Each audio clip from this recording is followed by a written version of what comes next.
Welcome back to another technical deep dive here in the debug zone. Today we're tackling a big question and breaking it down with insights from other users. Hopefully this clears up some misconceptions and helps you get the answer you need. So buckle up, stay a little curious, and let's jump right in.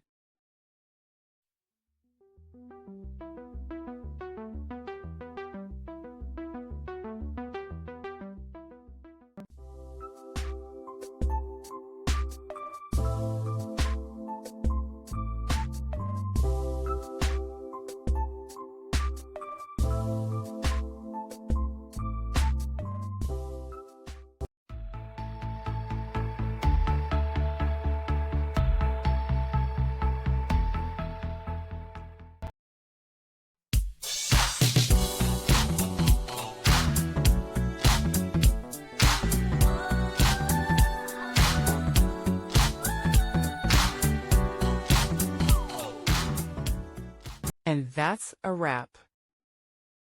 I hope you found the answer you were looking for. If you did, take a second to hit that subscribe button. It really helps out. And let me know in the comments which solution worked best for you.